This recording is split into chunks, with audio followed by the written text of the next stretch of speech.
창세기를 공부하는 시간을 갖게 됐습니다. 이 창세기는 모든 것의 시작에 대한 것이 나와 있고요. 문제의 시작도 나와 있고 해답도 나와 있다고 제가 지난주에 말씀을 드렸습니다. 그래서 여러분이 인생에 살다가 근본적인 질문, 풀리지 않았던 그런 질문에 대한 해답을 얻으시고요. 문제가 있을 때에 그 문제에 대한 해답도 또한 붙잡고 하나님께서 주신 언약을 붙잡는 귀한 시간이 되기를 바라겠습니다. 지난주에는 1장 1절하고 2절 말씀드렸고요. 오늘은 1장 3절에서부터 31절까지 오늘 1장 전체의 말씀을 같이 이제 은혜를 나눌 텐데요. 본문은 하면서 읽도록 하겠습니다. 지난주에는 제일 중요한 태초에 하나님이 천지를 창조하시니라. 한 절이지만 이 속에 굉장히 가장 중요한 것들이 나와 있죠. 하나님께서는 이 세상의 모든 것들을 천과 지, 모든 것을 창조하셨습니다. 그래서 우리가 살고 있는 이 세상은 어디서 뚝 떨어진 것이 아니고 어떻게 했어요? 하나님이 지으신 거예요. 창조하신 거예요. 창조라는 단어는 없던 것을 보이는 세계로 만들었다는 거죠. 무에서 유를 창조하셨다는 거예요. 그래서 이 창조는 하나님께만 사용할 수 있는 단어입니다. 인간은 지금 창조한 모든 것들을 가지고 개발을 하고 있을 뿐이에요. 근데 없던 것 가운데서 있도록 보이는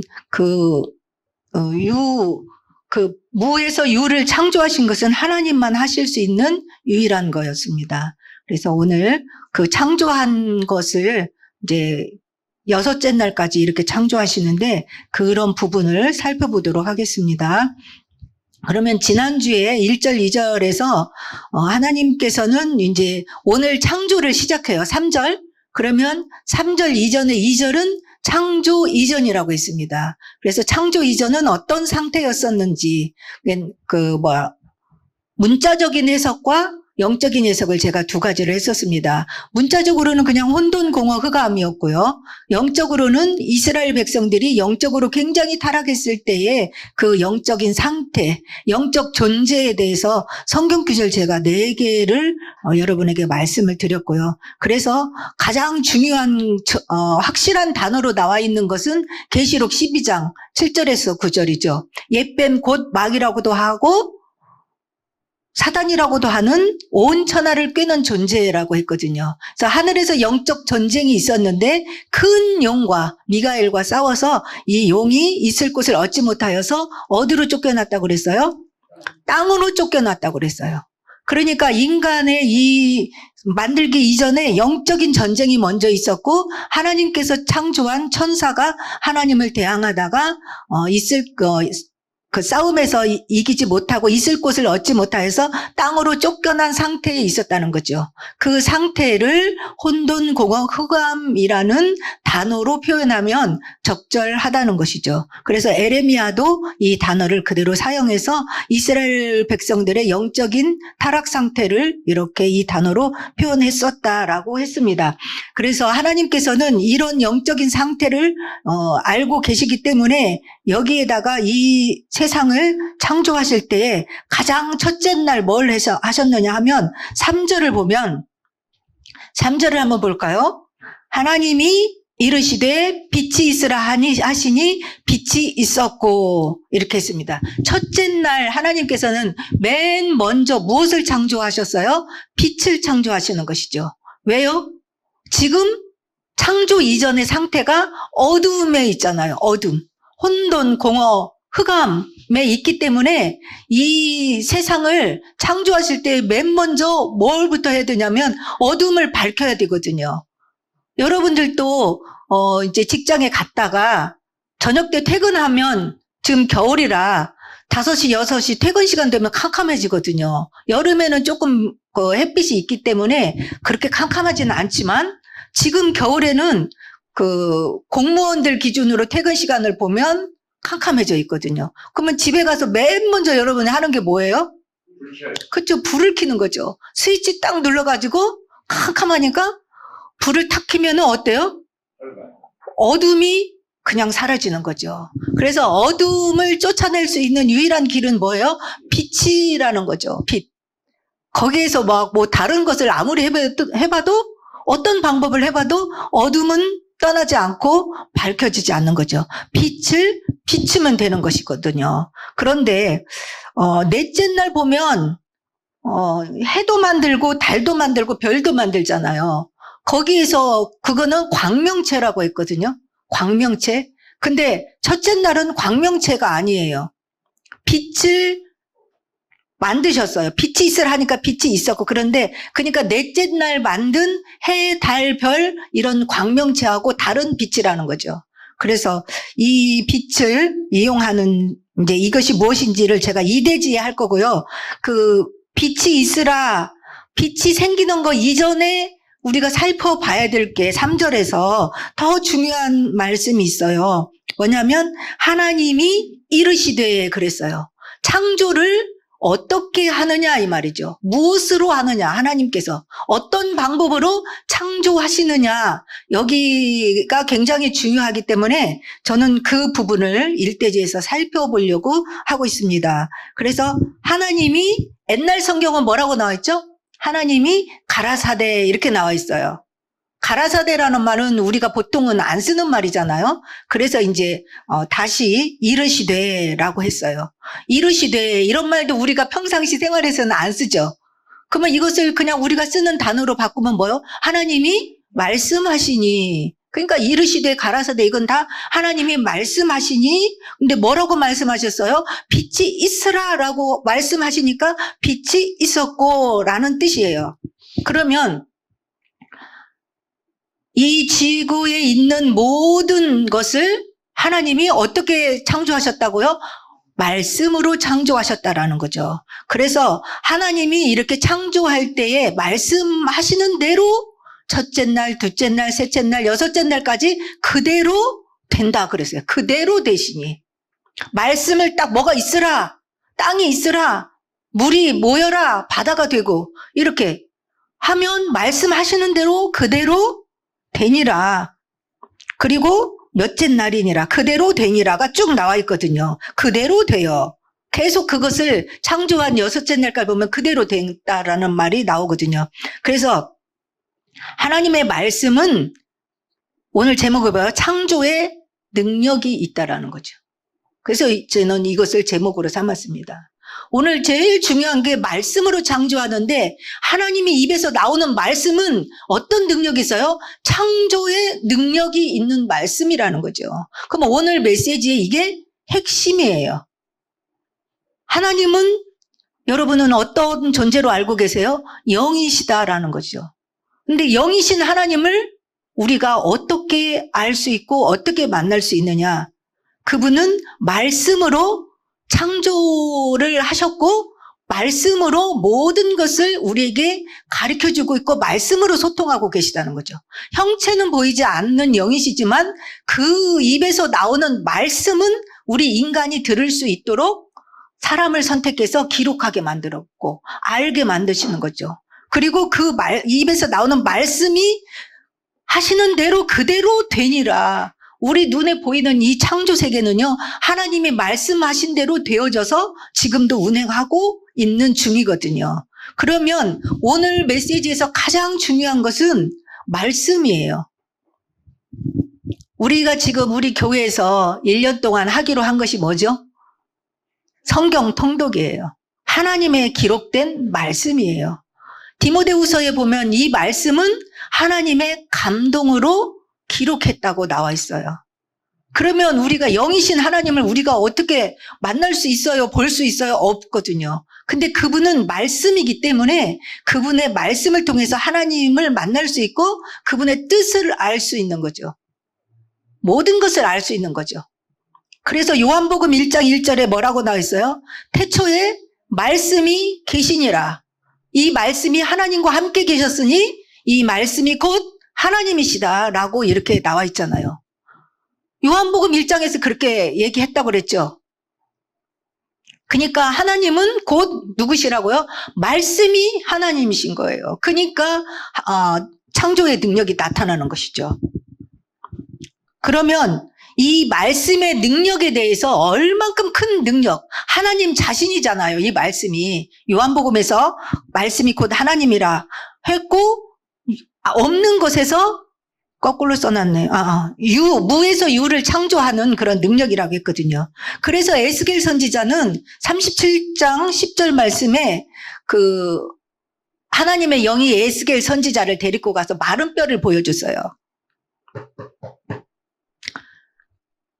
에스겔 37장에 보면 마른 뼈에게 말씀을 대언하라 그랬어요. 인자야, 이 마른 뼈들이 살아날 수 있겠느냐라고 물어보니까 하나님이 아십니다 이렇게 했거든요. 그러니까 하나님이 에스겔 선지자한테 이 뼈들에게 말씀을 대언하라 그랬어요. 갖고 대언하니까 생기가 그들에게 들어가니까 뭐가 됐다고 그랬어요? 군대가 됐다고 그랬어요. 힘줄이 생기고 살이 올라서 군대가 된 거예요. 마른 뼈라는 것은 죽어 있다는 거거든요.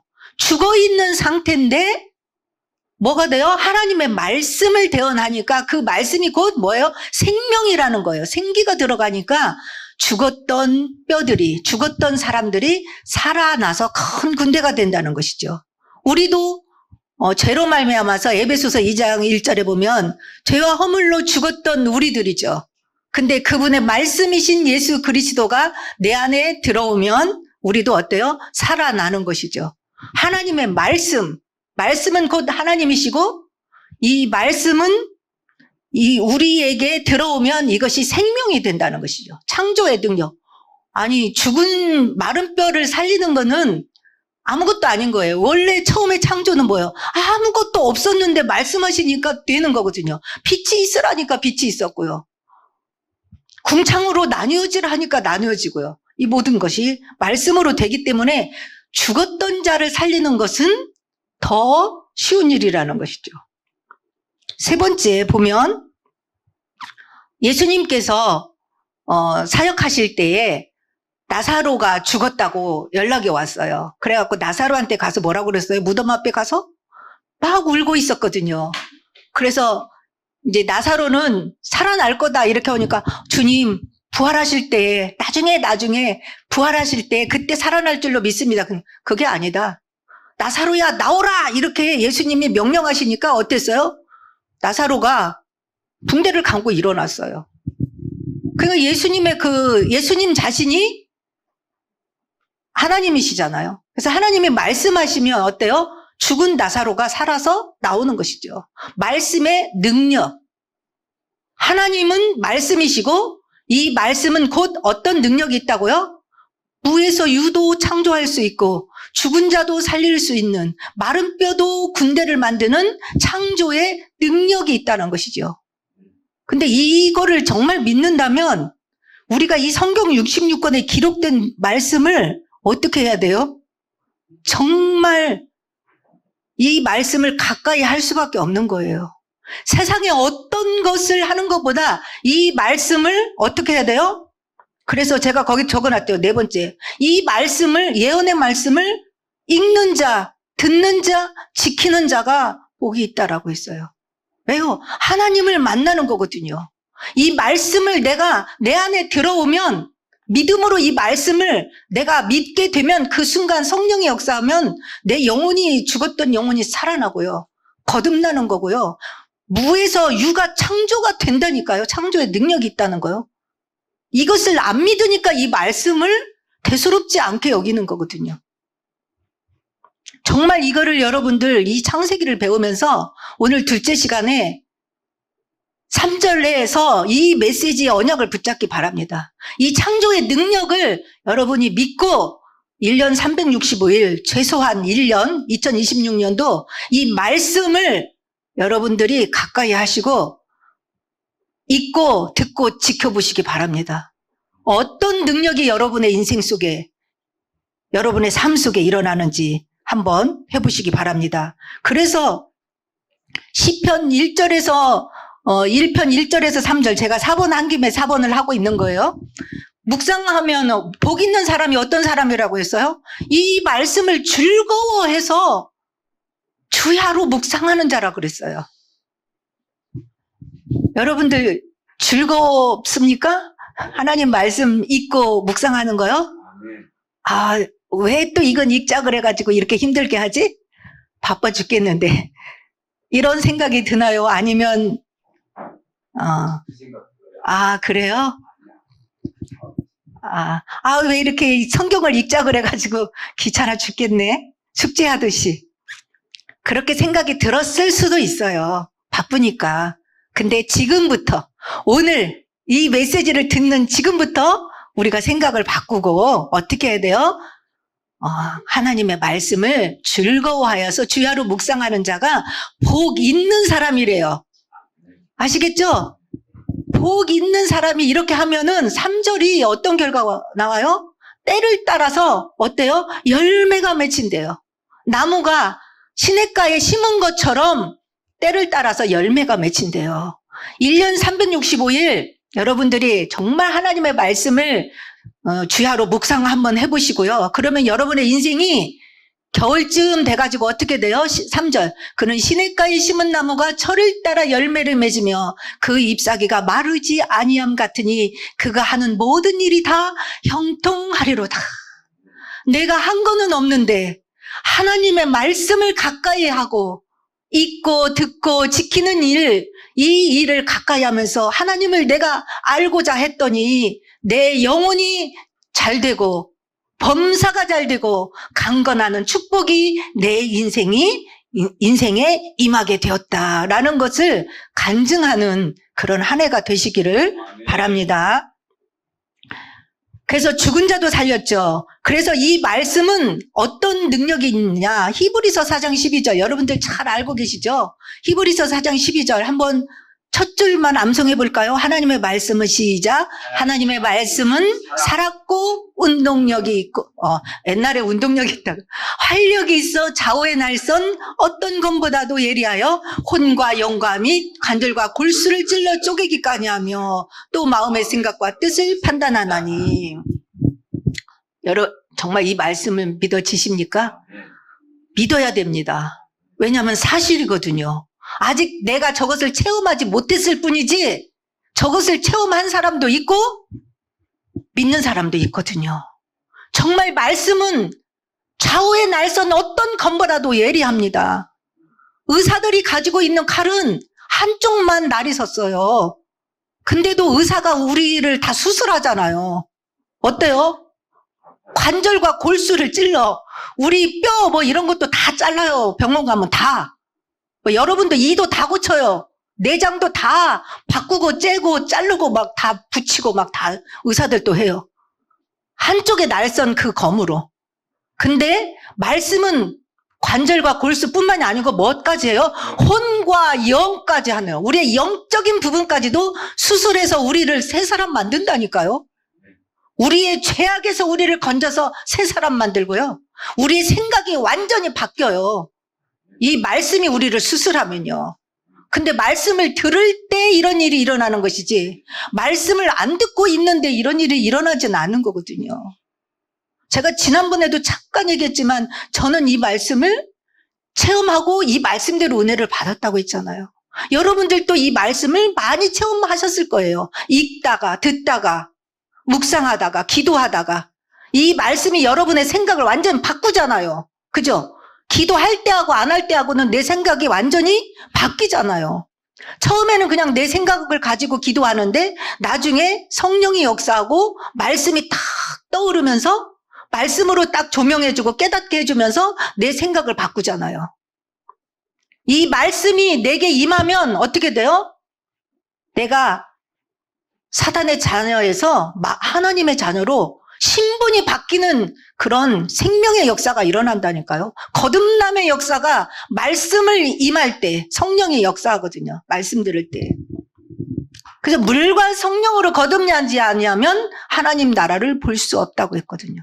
말씀이 우리를 수술합니다. 그래서 우리의 죽었던 영혼을 살리고 예수 그리스도가 그렇게 지식에만 머물고 안 믿어졌었는데 성령이 역사하고 말씀이 능력이 역사하면 믿어지는 거예요. 그때부터. 그래야 어떻게 해요? 천국을 갈 수 있는 거죠. 교회만 왔다 갔다 한다고 되는 게 아니고요. 하루를 앉아 있어도 예수 그리스도의 말씀이 내게 생명으로 들어갈 때 구원받은 것이고 하나님의 자녀가 되는 것이죠. 이거는 아주 놀라운 창조의 능력이에요. 재창조의 능력이거든요. 처음에 하나님의 말씀하실 때 다 그대로 되니라 한 것처럼 창세기 3장 이후에 아담의 후손은 이 말씀이 빛이 딱 비춰질 때에 재창조의 역사가 일어나는 것이거든요. 말씀을 어떻게 할 때요? 들을 때, 읽을 때, 지킬 때, 말씀을 묵상할 때 이런 역사가 여러분에게 일어나게 될 줄로 믿습니다. 그래서 이 말씀은 얼마나 하나님과 인간을 연결시키는지 몰라요.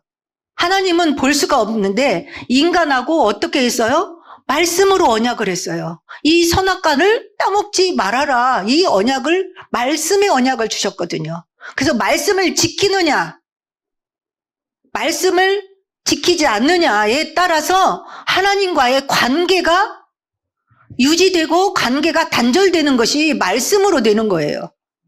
창세기 3장을 여러분은 다 알고 계시잖아요. 이 말씀을 불순종했을 때에 하나님과의 관계가 끊어지는 거죠. 그래서 하나님과의 교제, 하나님과의 관계는 무엇으로 이루어진다? 말씀으로 이루어진다는 거죠. 언약도 말씀으로 하는 것이죠. 그래서 이제 이 여러분이 한 해 동안 정말 말씀을 소중히 여기시기 바랍니다. 두 번째, 이 말씀이 이제 말씀하시니까 빛이 있으라 하니까 빛이 있었다. 이제 이대지를 제가 하겠습니다. 그래, 여기서 제가 광명체가 아니라 그랬잖아요. 그러면 이 빛은 우리가 어떻게 이해할 수 있을까? 어떻게 설명할 수 있을까? 라고 생각하다가 계시록 22장 5절 말씀이 있어요. 여러분이 이 성경 구절을 보면 이해를 조금 하실 것 같아요. 이 빛이 어떤 빛인지. 한번 읽어볼까요? 시작. 다시 밤이 없겠고 등불과 햇빛이 쓸데없으니 이는 주 하나님이 그들에게 빛이심이라. 그들이 세세토록 왕노릇 하리로다. 여기 천국을 말하고 있어요. 천국. 계시록 22장이니까. 천국에서는 뭐가 필요 없어요? 해, 달, 별이 필요 없어요. 왜요?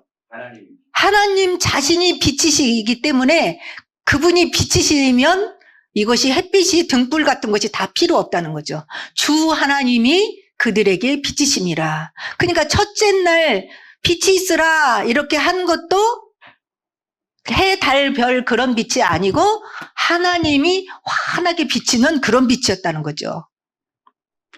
어디까지 몇 퍼센트를 우리가 이해할 수 있는지는 모르겠지만 천국에 가면 하나님이 저렇게 비춰서 해달이 필요 없다라는 이 말씀을 가지고 여러분들이 이 빛을, 첫째 날의 빛을 이해하시기를 바라겠습니다. 그 다음에 이 빛에 대해서 조금 더 설명이 그리스도와 연결해서 설명된 성경 구절이 요한복음에 있는데 요한복음 1장 1절에서 5절을 보면 한번 이 빛에 대해서 조금 더 이해를 해보겠습니다. 태초의 말씀이 계시니라. 이 말씀이 하나님과 함께 계셨으니 이 말씀은 곧 하나님이시라. 하나님 말씀이라고 그랬잖아요. 근데 2절 볼까요? 그가 태초에 하나님과 함께 계셨고 만물이 그로 말미암아 지은 바 되었으니 지은 것이 하나도 그가 없이는 된 것이 없느니라. 4절. 그 안에 생명이 있었으니 이 생명은 사람들의 빛이라. 말씀 안에 뭐가 있다고요? 생명. 생명이 있는데 이 생명은 사람들에게 비치는 빛이다. 근데 빛이 어둠에 빛이 돼 어둠이 깨닫지 못하더라 그랬어요. 말씀이 하나님이신데 이 말씀 안에 뭐가 들어있다고요? 이 말씀은 생명. 이 생명은 사람들의 빛이다라고 했어요. 그러니까 이 빛은 광명체가 아니고 하나님 자신이기도 하며 하나님 안에는 뭐가 있다고요? 우리 사람에게 비치는 빛인데 그 안에 생명이라는 거죠. 그러니까 빛이 있으라 첫째 날 한 것은 그 생명력을 일으킬 수 있는 하나님의 빛이 온 세상을 비췄다는 것이죠. 그러니까 빛이 쫙 생명의 빛을 비치니까 뭐가 흑암이 물러갈 수밖에 없었다는 거죠. 혼돈공허 흑암에 하나님의 생명의 빛을 딱 비쳤어요. 그래서 모든 이제 둘째 날부터 창조하는 모든 것들이 생명력이 살아날 수밖에 없는 그런 환경을 만들었다는 것이죠. 그래서 여섯째 날 창조하는데 첫째 날, 둘째 날, 셋째 날 창조한 것이 짝을 이뤄요. 이렇게 여러분들 머릿속에 생각해 보세요. 첫째 날, 둘째 날, 셋째 날. 그다음에 넷째 날은 첫째 날하고 연결하고요. 다섯째 날은 둘째 날. 셋째 날하고 여섯째 날하고 이렇게 짝을 이뤄요. 그러니까 하루 이틀, 아니 하루가 아니지. 첫째 날, 둘째 날, 셋째 날 창조한 것은 기본적인 공간을 만드셨고요. 그 다음에 넷째 날부터는 거기다가 채워 넣는 거예요. 그 넷째 날은 빛이 있으라 한 거기에다가 광명체를 만든 거예요. 넷째 날. 해, 달, 별을 첫째 날에 하고요. 둘째 날에 만든 것은 뭐냐면 궁창이 있으라 그랬어요. 그쵸? 제가 지금 읽지 못했지만 여러분들이 그 둘째 날 궁창을 만들었거든요. 그 궁창 속에 다섯째 날 뭐예요? 새. 그 다음에 새. 그 다음에 거기 바다에 있는 어류 같은 걸 만들었고, 셋째 날 바다와 땅과 식물, 나무를 만드는데 거기 그 땅에다가 동물과 사람이 살 수 있는 그것들을 채워 넣었다라는 것이죠. 그렇게 짝을 이루면 딱 맞게 돼 있습니다. 네네, 그렇죠. 그 다음에 아까 그 빛이 사람들에게 비치는 그 빛이 있었다라고 요한복음을 했죠. 그리고 이 생명, 빛이 14절에 보면 말씀이 육신이 되어 우리 가운데 거했다 그랬어요. 이 말씀이 하나님이신데 하나님 안에는 뭐가 있어요? 생명. 이 생명은 사람들의 비치는 빛. 근데 이 말씀이 육신이 되어 우리 가운데 오신 분이 독생자예요. 예수 그리스도라는 거죠. 말씀이신 하나님이 육신을 입고 이 땅에 오셨어요. 그게 누구예요? 예수님이죠. 육신이 되어서 왔는데 오셔갖고 뭐라고 했어요? 요한복음 8장 12절에 나는 세상의 빛이다 라고 하신 것이죠. 그 순서대로 이해가 가세요? 원래는 말씀은 하나님이세요. 근데 그 말씀 안에 뭐가 들어있어요? 생명. 이 생명은 사람들에게 비치는 빛. 근데 그 말씀이 육신이 되어서 이 땅에 오신 예수님이 자기 자신을 뭐라고 그랬어요? 나는 세상의 빛이다. 그러니까 요한복음 1장에 그 메시지를 한 거죠. 나는 세상의 원래 빛이었어요. 그죠? 그 다음에 9장 5절, 요한복음 9장 5절에 뭐라고 그랬어요? 내가 세상에 있는 동안에는 내가 세상의 빛이다 라고 그랬어요. 그러니까 빛이 있으라 라고 한 것이 하나님 자신이 빛인 거예요. 천국에 가서도 해와 달과 별이 필요 없듯이 하나님 자신이 빛이에요. 근데 그 빛이신 하나님이 육신의 몸을 입고 오신 분이 예수님인데 예수님이 오셔갖고 하신 메시지가 나는 세상의 빛이다 라고 계속 메시지를 했던 거예요. 그러면서 너희들도 세상의 빛이다라고 했어요. 예수님을 영접한, 예수님을 만난 하나님의 자녀, 너희도 세상의 빛이다라고 이렇게 했습니다. 그러면 이제 첫째 날, 둘째 날 창조한 것을 이제 셋째 대지에서 보는데 첫째 날, 둘째 날, 셋째 날 뭐 했다. 그 성경 퀴즈 대회를 하면 첫째 날 뭐 했을까요? 라고 하면 막 저요 해가지고 맞추잖아요. 그것도 물론 아는 것이 중요하죠. 모르는 것보다 훨씬 낫죠. 근데 저는 그것을 암송하기보다 더 중요한 것을 우리가 알아야 됩니다. 하나님은 어떤 원리를 가지고 창조했을까? 창조의 원리를 아는 것입니다. 아까 제가 잠깐 얘기했죠. 첫째 날 빛이 있으라 했고요. 그 다음에 둘째 날 한번 볼까요? 둘째 날은 6절에서 8절 말씀에 보면 궁창이 있으라 그랬어요. 위에 궁창, 아래 궁창으로 나누어져라 이렇게 했거든요. 그래서 이 궁창을 하늘이라 라고 이렇게 했다고 그랬어요. 그 다음에 9절에서 13절에 보면 셋째 날에 했어요.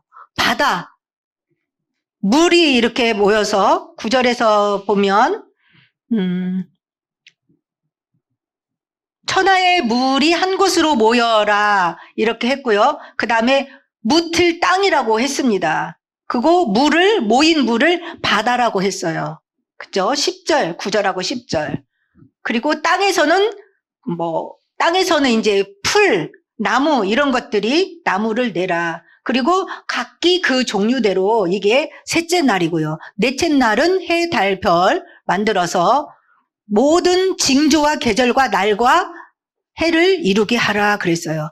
해, 달 이렇게 공전하고 자전하고 막 이런 걸 통해서 징조가 나타나잖아요. 바닷물 이렇게 해서 배 타는 물이 들어오고 나가고 이런 모든 것들이 이 해, 달에 따라서 이렇게 되는 것이죠. 하나님께서 그 모든 것들을 만드셨죠. 그 다음에 다섯째 날은 모든 물고기, 물속에 살 수 있는 물고기도 만들고요. 그 다음에 새, 하늘을 날 수 있는 새를 만들어서 번성하라라고 이렇게 했습니다.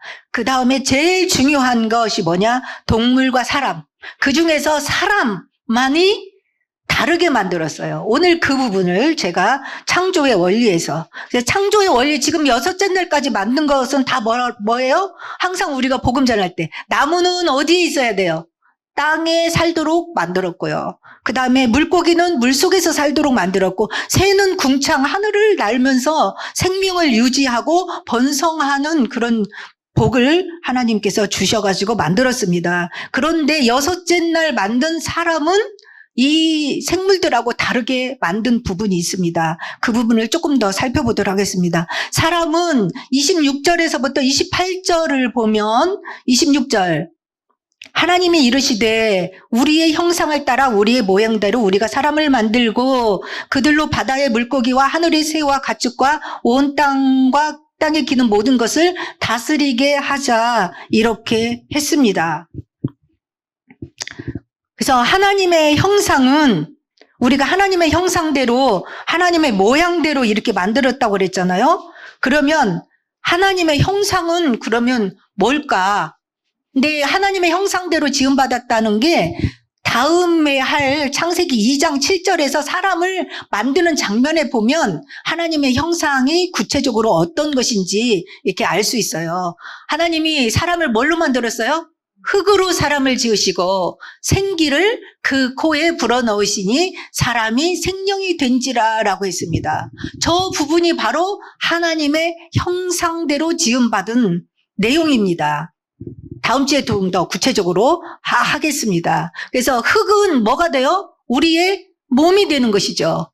저 생기를 불어넣었다라는 것은 하나님이 영이시기 때문에 영을 불어넣었다는 거예요. 사람에게 영적 존재로. 그래서 사람이 뭐가 돼요? 생영, 살아있는 영적 존재로 만드는 것이 바로 뭐예요? 영이신 하나님의 형상을 닮았다라는 거예요. 그래서 우리 인간은 눈, 코, 입 이런 모습을 닮은 것이 아니라 왜 하나님은 눈, 코, 입이 없거든요. 영이시기 때문에. 하나님의 영혼을 갖게 만들었다라는 거예요. 영적 존재로. 그러면 신약 성경에서는 이 하나님의 형상을 계속해서 누구에게 적용시키고 있느냐. 그것을 한번 보면 골로새서 1장 15절에 보면 예수님을 하나님의 형상이라고 말씀하고 있어요.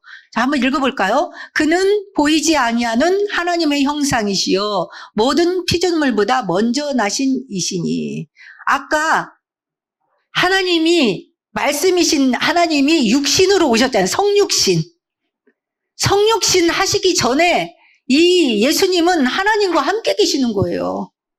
삼위일체 하나님. 아까 이거 만들 때도 우리가 나온 것은 삼위일체 하나님이에요. 성부, 성자, 성령. 삼위가 있지만 한 하나님이시거든요. 그래서 우리 눈에 보이도록 이 땅에 육신의 몸을 입고 이 땅에 오신 분이 예수님이거든요. 그냥 우리 눈에 보이는 거예요, 예수님은. 그래서 이 예수님 보고 뭐라고 그러냐? 골로새서에서 보면 그는 보이지 아니하는 하나님은 안 보여요. 안 보이는데 어떻게 해요? 보이는 형상으로 우리에게 오셨다라는 거예요. 그러니까 예수님은 보이지 아니하는 하나님의 형상입니다. 그래서 빌립이 저 아버지 좀 보여주세요 이렇게 하니까 뭐라고 그랬어요? 나를 본 자는 아버지를 보았거늘 왜 아버지를 보여달라고 하느냐 이렇게 했어요. 자, 예수님은 역사적으로 육신의 몸을 입고 이스라엘 땅에 오셨습니다. 그래서 예수님은 뭐라고요? 하나님의 형상인 것이죠. 그러니까 우리의 궁금증을 풀 수 있죠. 아, 하나님은 볼 수는 없지만 하나님이 우리가 볼 수 있는 육신의 몸을 입고 오셨던 분이 예수님이니까 아, 이런 분이시구나. 근데 외모를 말하는 게 아니에요. 외모는 사람의 모습으로 오신 거예요. 아, 그 뭐 하나님이 저렇게 생겼구나. 그거 아니에요. 그분이 하신 말씀을 통해서 하나님의 뜻이 무엇인가, 하나님의 나라의 모든 계획이 무엇인가를 사복음서를 보면 아세요. 예수님이 오셔갖고 하셨던 메시지. 아, 하나님이 저렇게 키가 작아? 뭐 그거 아닙니다. 그냥 우리 문제를 해결하기 위해서 사람의 모습으로 오셨는데 그나마 궁금증을 해결할 수 있는 것이죠. 그 다음에 예수님이 오셨던 그 하나님의 형상이라고 하는 귀절을 2개만 더 보겠습니다. 고린도후서 4장 4절. 끝에 부분만 볼까요? 끝에만 읽까요? 시작. 그리스도는 하나님의 형상이니라. 예수 그리스도는 누구라고요? 하나님의 형상이에요. 하나님 자신이에요. 그러니까 삼위일체 하나님. 아시겠죠? 그 다음에 히브리서 1장 3절. 저기도 첫 줄만 읽어볼까요? 시작. 이는 하나님의 영광의 광채시여 그 본체의 형상이시라. 누가요? 예수님. 이 땅에 역사적으로 오신 예수님은 하나님 자신이었다는 거예요. 아시겠죠? 그래서 우리 인간을 누구의 형상대로 만들었다고요? 하나님의 형상대로 만들었다는 것은 외적인 것을 닮았다는 게 아니라 영적 존재로 만들었다는 것이죠. 예수님도 하나님의 형상인데 그분의 외모를 말하는 것이 아니고 그분이 말씀하시는 하나님의 나라의 내용을 들어야 하나님이신 걸 알 수 있는 거예요. 내용. 그래서 그 부분을 조금 더 우리가 3대제에서 보면 그 26절에 보면 26절에 보면 하나님이 이르시되 우리의 형상을 따라 우리의 모양대로 우리가 사람을 만들고 이렇게 계획을 말씀하고 있죠. 우리의 형상. 이게 우리니까 삼위일체 하나님이에요. 근데 2가지 단어가 나와 있어요. 우리의 형상을 따라 우리의 모양대로 우리가 사람을 만들고 그러면 모양은 뭐고 형상은 뭘까? 여러분 구분 가세요? 여기에서 신학자들은 2가지를 얘기하고 있어요. 모양과 형상은 같은 뜻이다 라고 하는 것도 있고요. 모양과 형상은 만약에 뜻이 같다면 뭐 단어를 왜 모세가 다른 단어를 썼을까? 이렇게 얘기해서 약간 틀리게 해석하는 사람도 있어요. 그래서 2가지를 보면 종교개혁 이전에는 이것이 다르다라고 해석을 했었어요. 그러나 종교개혁 이후에는 같은 뜻이었을 것이다 라고 해석하는 쪽이 더 많다는 거예요. 그러면 틀리다고 해석하는 부분을 먼저 해볼게요. 왜냐하면 원어를 보면 형상은 뭐라고 그랬어요? 첼렘이라는 히브리어로. 그 다음에 모양은 히브리어로 데무트라고 단어가 틀린 것이죠. 그래서 형상은 원래 낱말 뜻은 뭐뭇을 새기다라는 거예요. 새기다. 그러니까 도장 팔 때 뭐 이렇게 글씨를 새기죠. 칼로. 그 다음에 우상을 만들 때 우상을 어때요? 그 조각가들이 새기는 거예요. 그것 보고 뭐라고 해요? 형상대로 어떤 모양을 똑같이 새기는 거죠. 그것 보고 형상이라고 쓰고요. 모양은 뭐냐면 닮았다라는 거죠. 아기를 낳으면 누구를 누구 닮았다. 엄마 닮았네. 아빠 닮았네. 둘 다 닮았네. 어떤 아기들을 보면 와, 아빠하고 붕어빵이다. 이렇게 닮았다라는 뜻이에요. 모양은.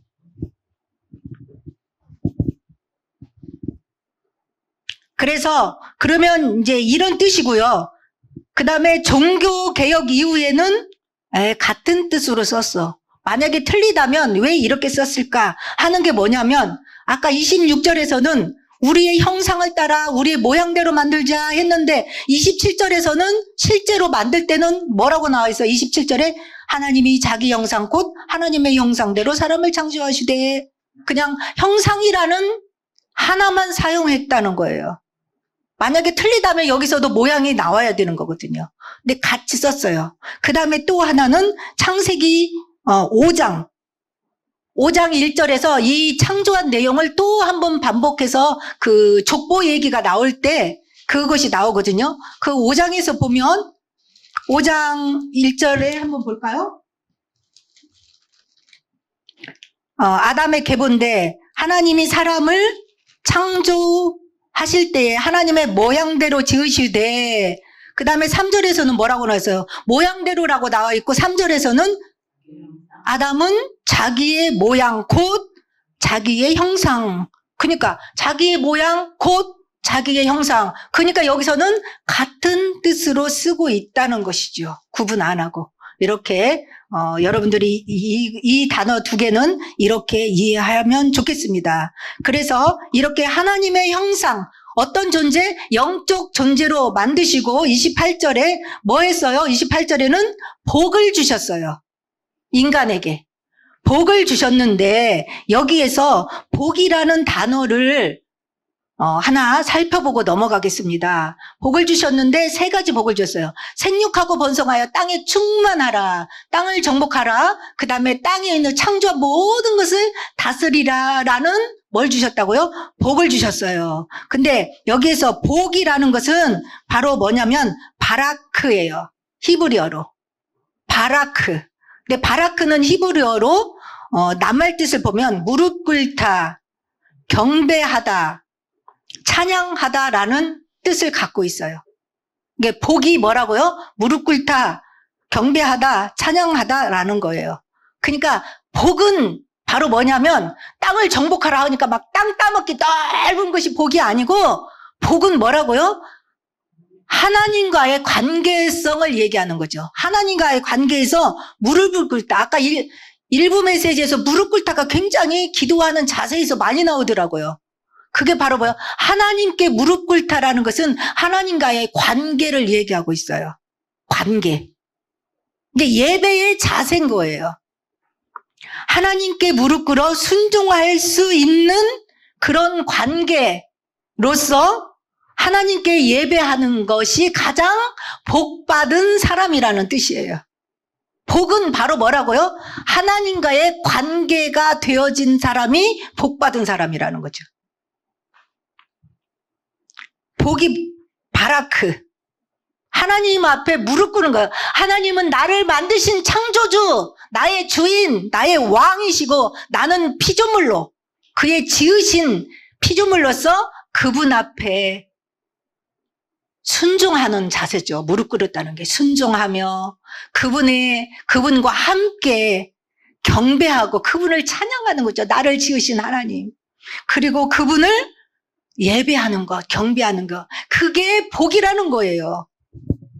그래서 복을 주셔가지고 하나님과의 관계 속에서 하나님께서 맡겨주신 것을 다스리고 정복하는 거예요.